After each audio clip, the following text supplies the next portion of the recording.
Well, hello everybody. This is Brian Ramsey and Chris Vaughn, Todd Douglas. Hello again. We are Peace of Mind Radio on Talk Radio 1080, and we're talking a different subject today. I know we spent the last several weeks kind of, going down the road of a series, and we thought we'd totally take a big divergent from that conversation, and so today we're talking mortgages. Now, we're not mortgage people, and we don't do mortgages or whatever, but we're talking about an interesting or a very important part of an overall financial plan, which is what we do, right?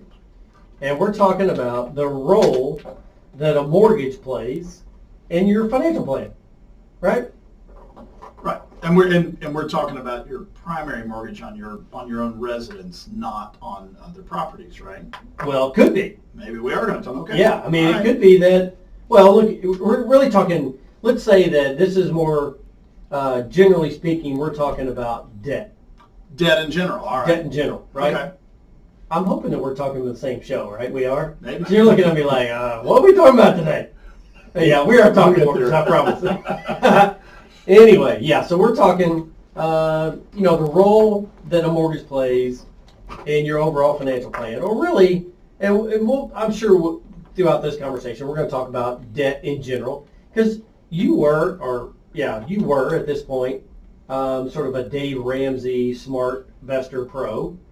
So you talked about, we were supposed to say it on there. Not supposed to. That's okay. It's all right. Well, you're not anymore, so. Correct. Yeah, I can say it there you now. go. But, and I teach the class in my church. Yeah. Right?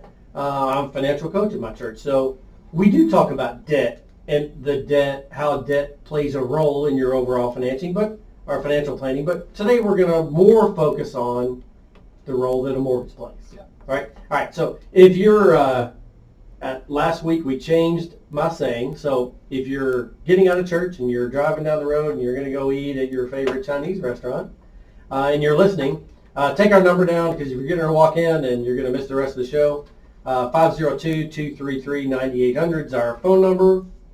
If for some reason you are walking in, you want to catch the rest of what we're talking about, you can go to peaceofmindradio.com, and that's PEACE, by the way. Go to peaceofmindradio.com, and you can go up to the radio section and click on that, and you'll see all the shows. They're listed in order, and you'll be able to catch this one because we'll have this one posted on Monday, I think. Yeah, because after Sunday, so we post it on Monday. Anyway, all right, so let's talk about what's one of the main, I'm just going to throw questions out to you and Ted both. When a client comes in, you're talking about financial planning in general. What are some of the things that people say about mortgages? Like, they say, I got this mortgage. What are some of the things like a goal they have with their mortgage? They want to pay that mortgage off early. That's a common one that people come in saying. And in some cases, it's really early. In some cases, it's I want to pay it off before I retire. It's a lot of different things. But that's one I hear a lot, is I want to pay the mortgage off early. Yeah. At the very least, most people want to pay it off before they retire, Yeah. which I think is very good advice. Yeah, and I think those are the two talking points that we hear the most is I'm aggressively paying off my mortgage now, and I'm going to have it paid off by the time I retire at whatever age. Let's use 65 as an example. Now, what we're going to talk about is that might not always be the best decision for where you allocate your dollars. Sometimes it's not the best. Yeah, so we're going to talk about that, and I'm very vocal about to clients, as Chris knows, Yeah. because I've been in those meetings, or he's been in those meetings. But I point out to clients that, and this is part of the thought process behind a mortgage, but keep in mind that every financial decision that you make in your life, and we're talking major financial decisions, not going out buying a TV or, buying a jacket, or we're not talking about that. Buying a different set of golf clubs, maybe. There's some expensive golf clubs out there. Yeah, but for the most part, we're talking about major financial decisions, and so every major financial decision that you make, there's two aspects to it. The first is the number side of it. What do the numbers tell you should do? And I think that's what our role is, right, in the financial planning world, is making sure that you have the numbers that you need in order to make a decision. And then number two is the emotional side of that decision. That's how that decision ultimately makes you feel. And that's something that we really can't help you with. But I think it is our responsibility to make sure you understand the impact financially to you from a numbers perspective of whether you aggressively pay off your mortgage or, as Tad said, pay down your mortgage to the point to where it's paid off when you reach retirement. And so we're going to talk about all that. That's sort of what the purpose of today is. But again, if you have questions, come see us, 502-233-9800. And by the way, if you've got questions and you say, hey, I've got this mortgage and I'm thinking about retiring in 5 years or 10 years, and how I heard you guys talking about this, but I want to know what's the best thing I should be doing, or what's some things I should be thinking about. Come see us. We don't charge anything the first time you come see us. It's not what we do. We really just want to get to know you, right? That's the purpose of it. So come see us. All right. So let's start off.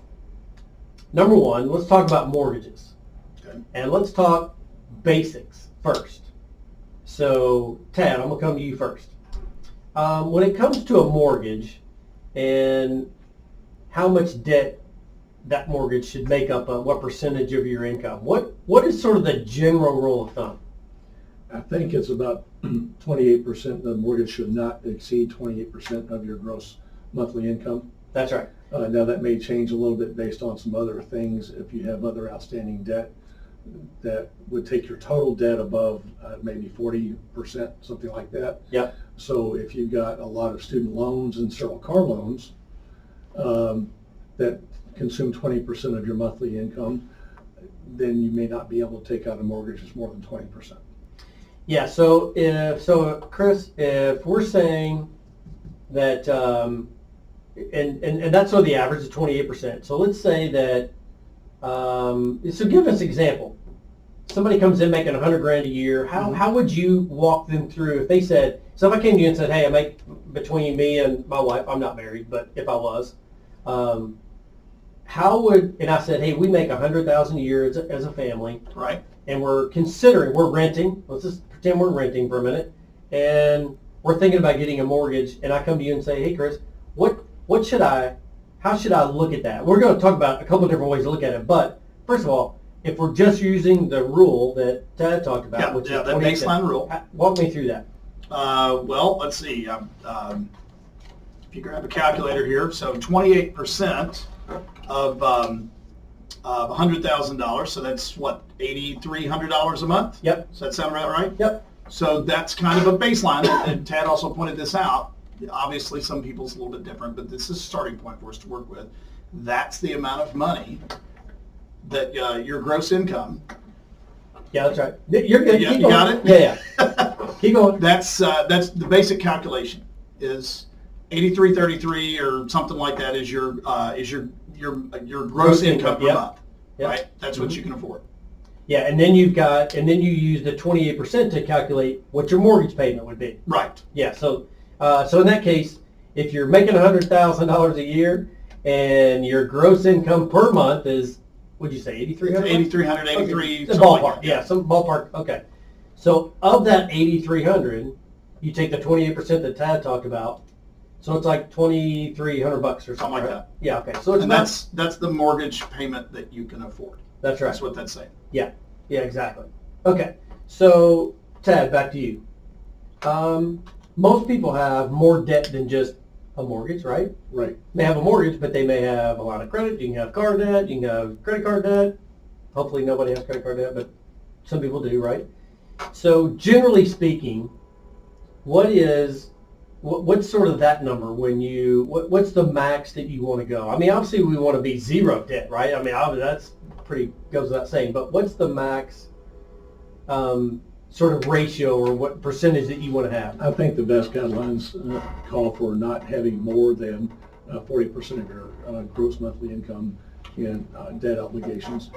That would include credit cards, cars, student loans, houses. Yep. But I would also say that if you have credit card debt, especially if it's a significant amount, you need to pay that down before you buy a house, because that becomes the most important thing you can do if you're paying 15 or 16% 18% per year interest on those credit cards, that the best use of your money might be paying down those credit cards. Yeah, I would agree, and that's again, if you're in a position where you do have a lot of debt, that's kind of, you need to tackle that thing first, because I am a true believer in, in the guy that with a similar name as me. Although I always said I wish I was related, but I really just want to be a beneficiary, to be honest. Right, exactly. I mean, he can just name me on there. I mean, I do have the last name, right? Yeah, you I got could that just, part. maybe if he does go, I can go like dispute and try to claim a long, yeah, I I can't. don't think they I go guess he Yeah. has an ironclad rule. I guess that's true. But I think who we're really talking to is that person that is maybe considering buying a home, right? So what we're doing is sort of giving you the general outlines of, okay, if you are buying a home and you want to know about where you need to be, because I will tell you, if you go in to see a mortgage loan officer, this is pretty ballpark what they're going to tell you, right? Now, I will tell you here in a little bit, we're going to talk about, I don't necessarily think that's how you determine how much mortgage you can afford, is going off these ratios. We're going to talk about that a little bit later, because we'll tell you how you really determine what mortgage you can afford. But It's a good baseline to start with. yeah, absolutely. It's just, hey, this is where I need to be. I need to know that if I am going to go get a mortgage, I need to know that my overall debt shouldn't exceed more than 40% of my gross income. So those are just some of the basics that you need to know, right? So I'll tell you what, let's do this. Let's take a quick break. This is Peace of Mind Radio. I'm Brian Ramsey with Chris Vaughn and Tad Douglas. We'll be right back. It is Peace of Mind Radio. 502-233-9800 is our number. Peace of Mind Radio. That's PEACE, by the way. Go check us out. We have all of our all the other shows on there that we've done, radio shows. We also have our podcasts are going to be on there as well. So be sure you check us out. And listen, we're talking mortgages today and the role that a mortgage plays in financial planning. And just know that if you got questions or you're curious about anything that we've talked about, come see us. You can go to our website, go to peaceofmindradio.com, go to our team member page, and you'll see all of our smiling, I want to say pretty faces, but I don't know about that. Let's just say our faces. Some are better than others. Yeah, it is the best we can do. And we airbrush the dogs out of those things too to make it even look presentable. But anyway, so you can just click on any of our pictures and you can pull up our calendars and schedule a meeting right there. That's how we do all of our client scheduling, even existing clients. So feel free to use that and come see us. We certainly don't charge for that. All right, so excuse me, we're talking about mortgages, and we're talking about the payment that you can afford. And we sort of gave some general rules of thumb. Yep. Tad was talking about, I think it was 28% or so of your gross pay is sort of the max that you want to look at. But in all Not reality, necessarily the ideal. But that's right. We're going to talk more about that here in a little bit, maybe segment 3. But I want to talk about the payment, because I think what a lot of people what they look at is, oh, well, in the scenario those guys gave, if I made $100,000, I used the general rule of thumb, 28% of my gross pay, that means I can afford a mortgage that's $2,300 a month. Not necessarily, if we're just going based off those rules. So, Chris, why don't you walk us through why that may not necessarily be the case? Well, I think where a lot of people get themselves in trouble with that thought process, in today's world, you go on the internet and there's a lot of different websites out there where you can search your property, and most of them are going to calculate that payment for you. But that payment that you're seeing there is a principal and interest payment. So assuming that you're financing the mortgage over a certain amount of time, say 30 years, and you get this interest rate, here's the kind of payment you're looking for. But for most people, there's more to it than that. Especially your newer home buyers, your first-time home buyers. You're going to have a couple of additional things in there. Most people just call them escrow. Okay, but it's taxes and insurance. Right. Things you will pay taxes. The governments are really, really good at collecting their money. Yep. And that's how we pay for a lot of our things that are out there, school system, stuff like that, comes off those taxes on your property. So what you're dealing with, what most real estate agents and mortgage brokers will call this a PITI payment, or a PITI. Okay? Yeah. And it's your principal, your interest, but it's also your taxes and insurance. So they call those escrow. That's what most people use. But if you're going to be paying that in that fashion, as opposed to writing a check to the insurance company or writing a check to the government once a year, you have to calculate that into that payment. So you go back to that baseline 28%, I think it was, and that's what you can afford. You got to figure the taxes and interest, or excuse me, and insurance in there as well. And there's another one, especially for newer home buyers, called PMI, and it's a bad word, but that's primary mortgage insurance. It's basically, since you don't have at least 20% equity in your home, which is why we tell people you need to put down 20%. Yep.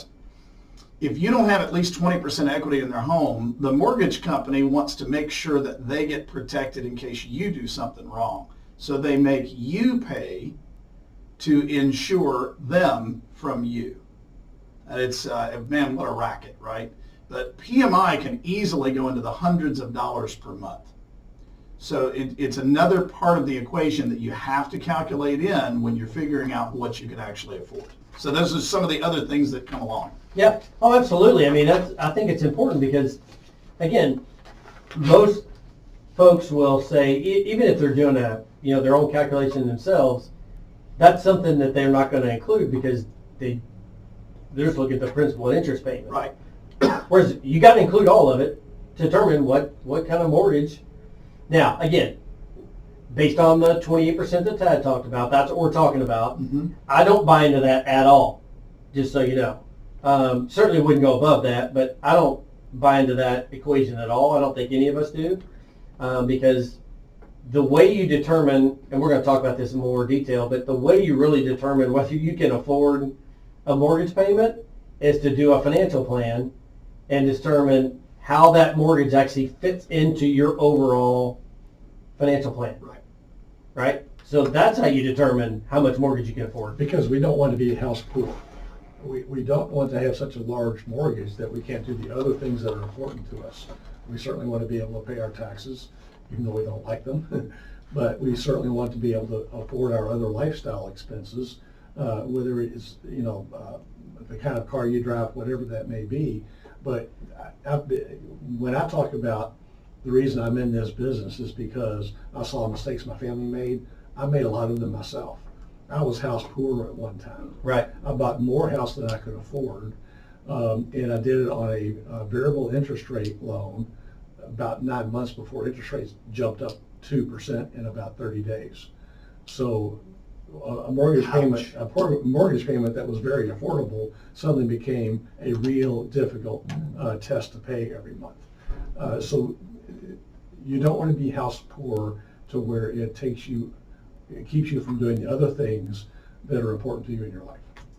Yeah, so it goes back to the old saying that a guy with a very similar to my last name on the show says is, while he's adamant and very adamant, way more adamant about me than the state documents, he's about no debt, no debt, no debt.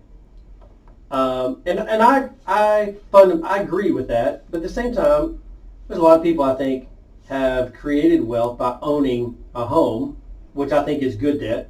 It's debt, still bad debt, but all debt's bad. But your mortgage, I think, is a good way to create wealth, right? Because if you don't own a home, you don't get that asset at the end of your life to be able to do something with.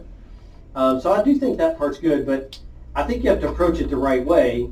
And again, not like Ted said, you don't overbuy, right? But I think you have to make sure that your debt, the debt coverage, fits in your financial plan. So as long as you pay yourself first, which is what that guy harps on all the time, you pay yourself first, and you're making sure that you're putting everything away that you need. You're saving in your 401k. You're putting money away on an after-tax basis. As long as you're doing all that, and you've got extra money, you can. If you want to spend your extra money on a mortgage, fine. There's going to be people that go, I don't want to do that. That's my philosophy. Is I don't have a very big house payment, so I don't have a very large house because I could afford more house. I just choose not to do it because I have a passion to allocate my dollars to old cars. That's just something I'm passionate about. So that's where I choose to allocate some of my extra dollars, whereas some people would go, no, I want the bigger, the better house. And you can do that. We just have to make sure it fits in your plan. Exactly. That's like you said, that's where the plan comes in.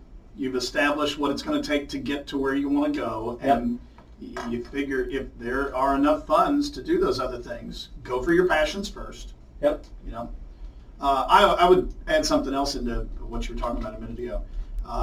When you do purchase a house, assuming that the property actually does appreciate like they traditionally do, and you Right. have some other factors kick in, it's kind of a forced savings account.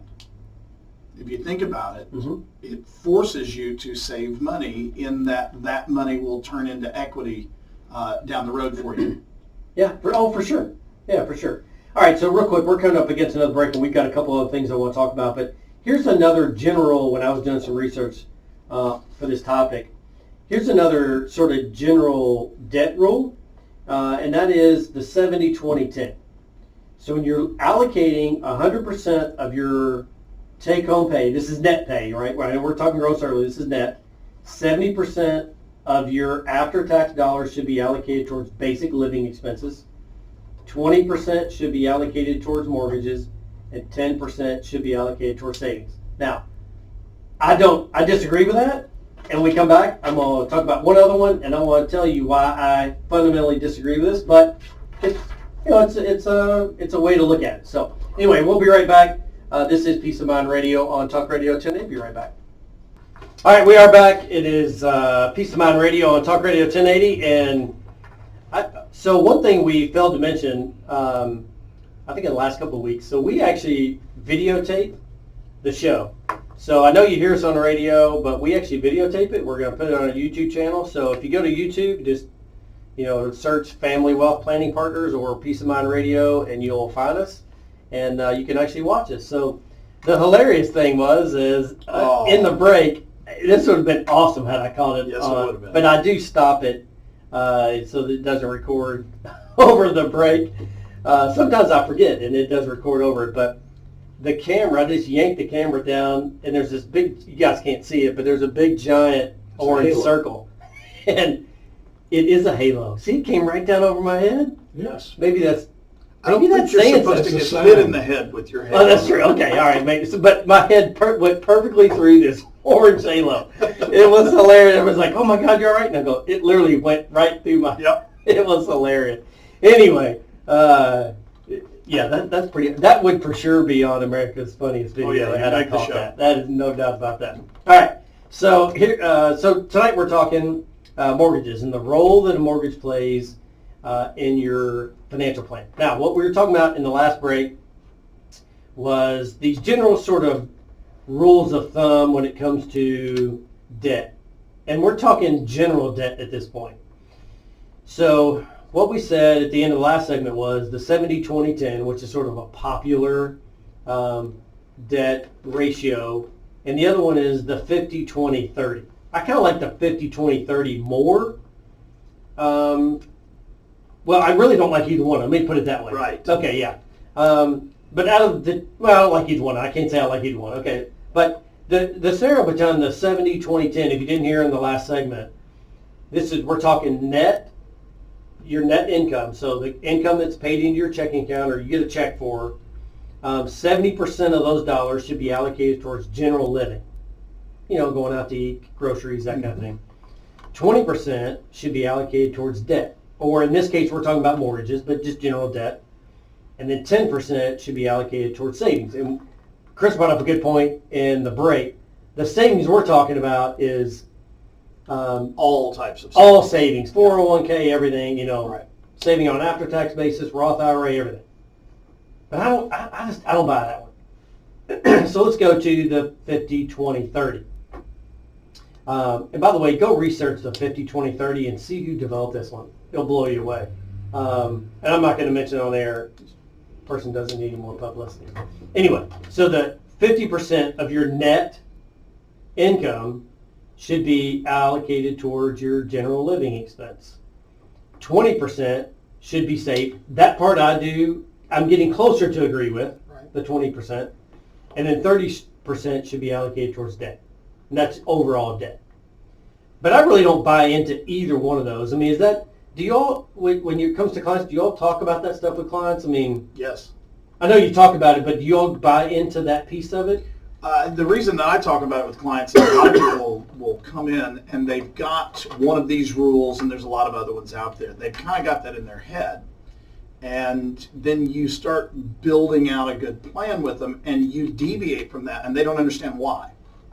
Right. And I think that what people need to understand is that these are rules of thumb. If you don't have an expert actually putting together a plan for you, and we talked about expertise in the last show, but if you don't have somebody who knows what they're doing, putting together a plan for you to accomplish your goals, then you go by rules of thumb.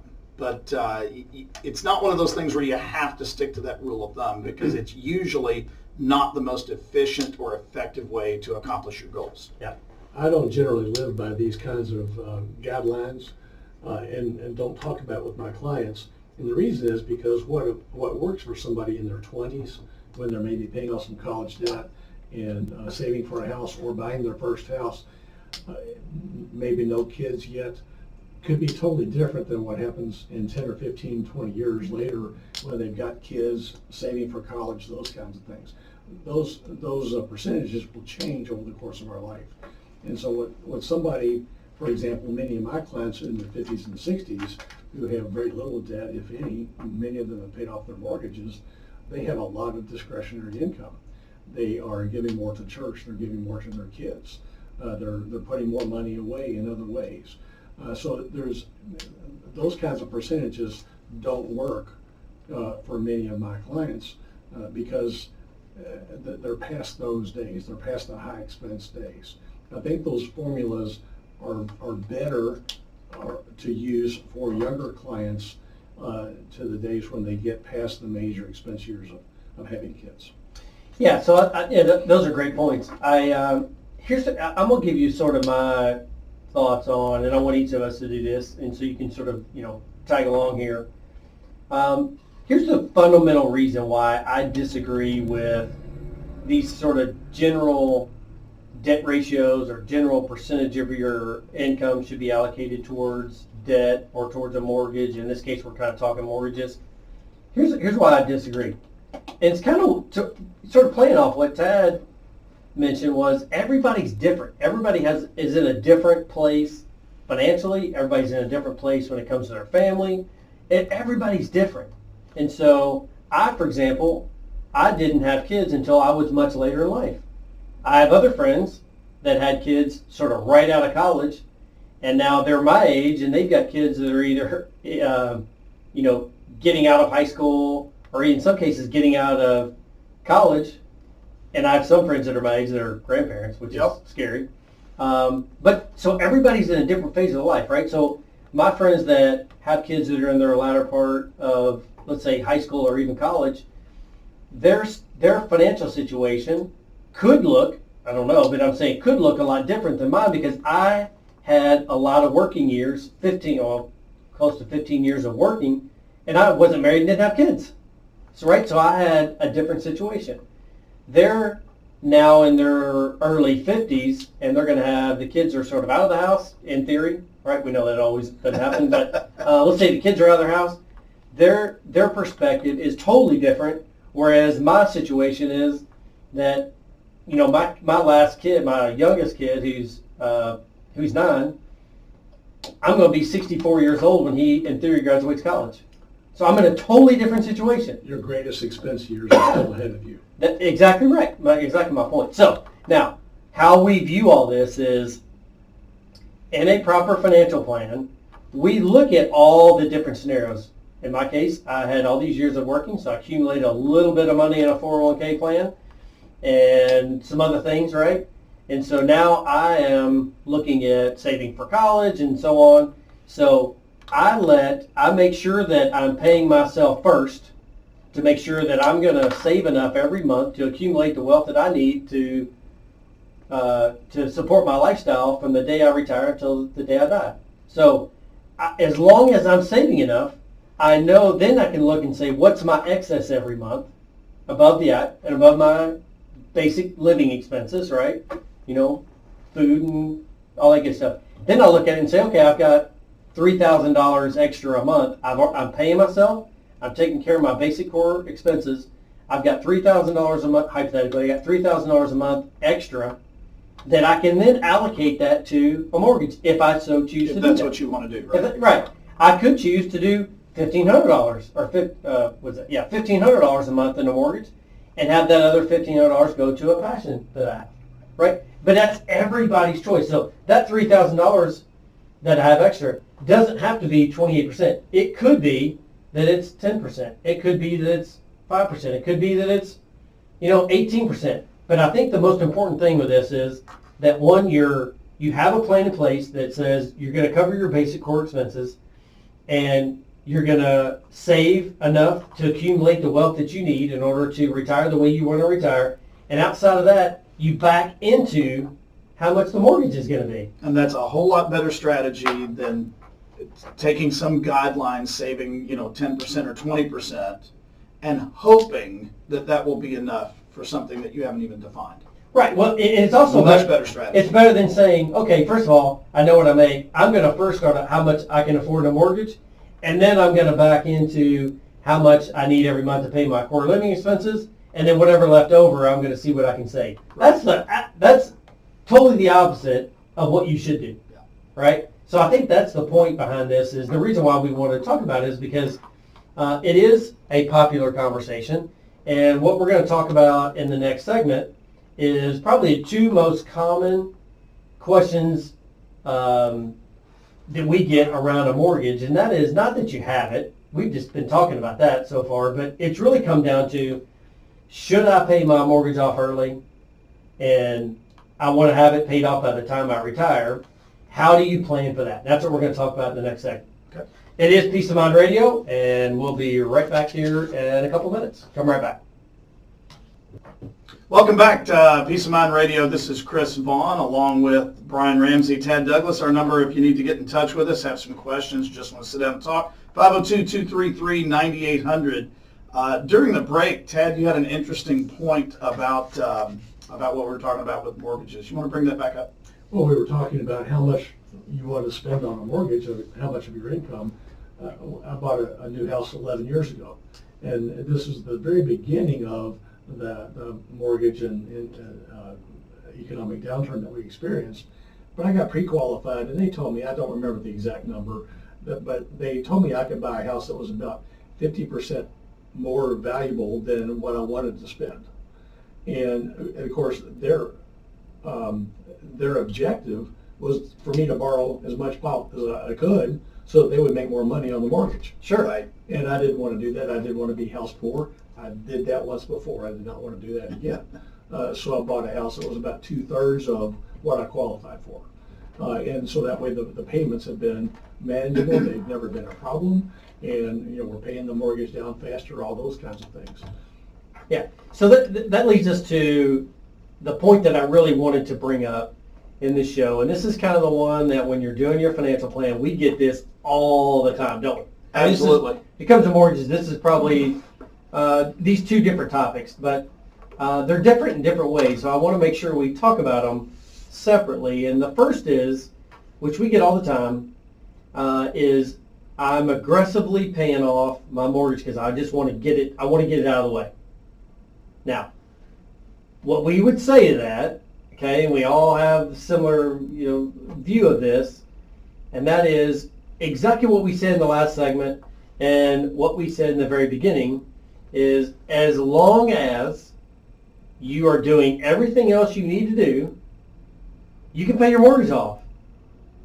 However, if you're aggressively paying your mortgage off, and I'm going to give you an example in a second.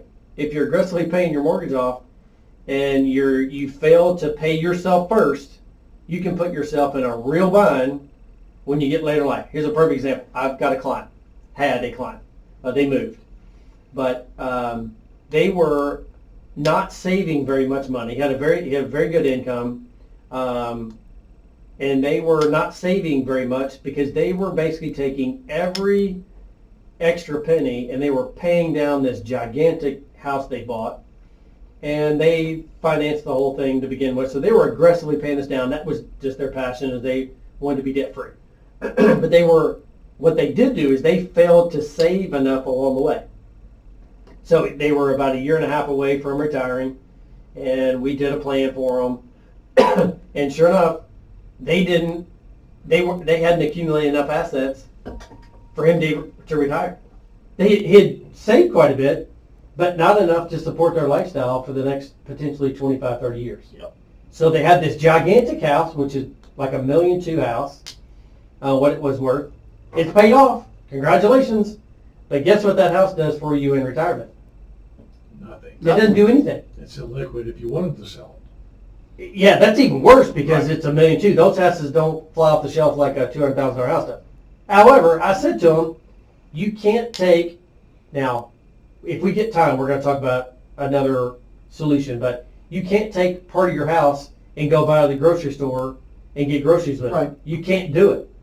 So what I told them all along was, you guys have to pay yourself first, right? So in this case, when we talk about, paying your mortgage off, it's about paying yourself first and save enough every month through your financial plan. It'll say, here's how much you need to save every month to then accumulate the assets you need to accumulate that can support your lifestyle from the day you retire till the day you die.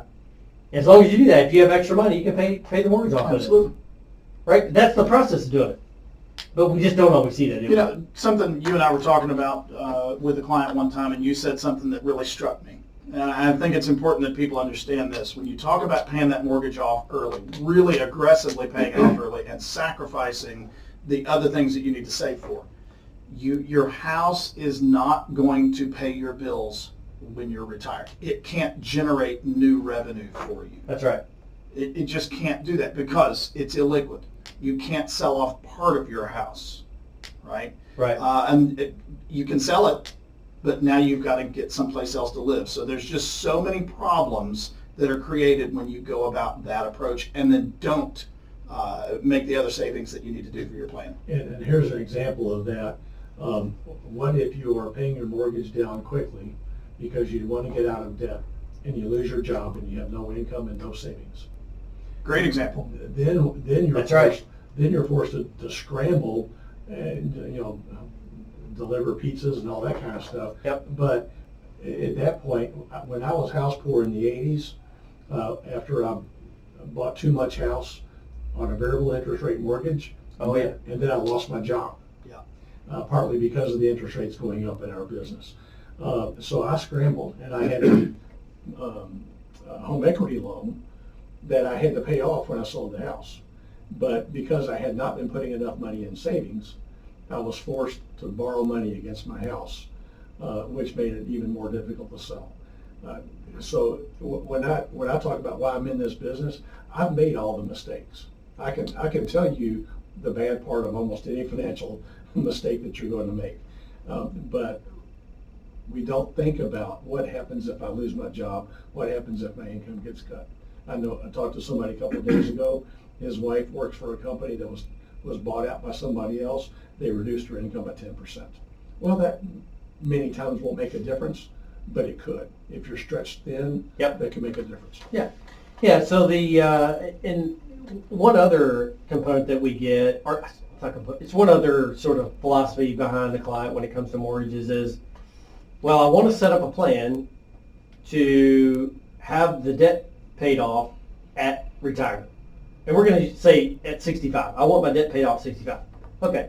Well, it still goes back to the same scenario. You can do that as long as you are saving enough every month and essentially paying yourself first, right? So you're saving enough if that works for you. Now, oftentimes we will do a financial plan for somebody and comes to find out that if they're paying down their debt to the debt schedule where they're going to have it paid off at 65, what they do is they, in some cases, if you do that, they have failed to save enough to create this pool of money that's then going to support their lifestyle from now until the day they die. So what we do is, which is a strategy, is, okay, well, if you don't have the desire to stay in that house forever, you can pay yourself and not necessarily get your mortgage paid off at retirement, but then maybe you downsize or you go to a different home, right, and use the equity in your home to then have a home that's paid off. So there's lots of different strategies you can put in place, but it still comes down to the exact same equation, and that is, are you saving enough, right, to be able to support your lifestyle throughout life? Well, it goes back to working that plan backwards, the old Stephen Covey thing. That's exactly You right. start with the plan. What is it that you have to accomplish? And then you can work backwards to see what it's going to take to get there. And that's the whole paying yourself first thing. And then if you've got leftover that is not allocated for something, you can do whatever you want to with it. You can upgrade your lifestyle if you want to. You can pay extra on the house and get it paid off early. You can do anything you want to with it if you are already saving enough, paying yourself to accomplish the larger, more expensive goals. Yeah, for sure. And I would, let me say this, we got about a couple minutes left in this segment, or in the show, really. But what I want to mention is, unfortunately, we have, from time to time, we've had a few clients that have been in a financial situation where they didn't start early enough planning, or they got themselves in a particular situation. Maybe it's a health issue where it's caused their assets to be drained quite a bit. Supporting a loved one, that's needs full-time care, and they've had to quit a job. I mean, there's all kinds of different scenarios, but there is a way that, which is not a solution we would often recommend, but certain clients find themselves in a situation where they have to use the equity in their house to just maintain basic living. And it is, we're not mortgage brokers, but we do have contacts that specialize in reverse mortgages is what we're talking about. I don't like them. I wish nobody had to do that, but we understand that some people find themselves in a situation where that's appropriate. And if you are one of those people, you can pick up the phone and call us. We've got access. We know folks that do them, and we can certainly get you in touch with them. But we hope that never happens to anybody listening. But if that happens to be the case, then we'll certainly get you going in the right direction. That's kind of a last resort. Exactly. That's what I was going to say. The second mortgage, or it's not second mortgage, reverse mortgage is the backup plan if everything else has failed. It should not be the primary plan. Yeah, for sure. All right, so listen, we're about ready to wrap the show up, but hey, listen, come see us. We'd love to talk to you about mortgages. Our phone number, 502-233-9800. You can go see us at peaceofmindradio.com. Schedule a 1-hour complimentary meeting. Love to see you.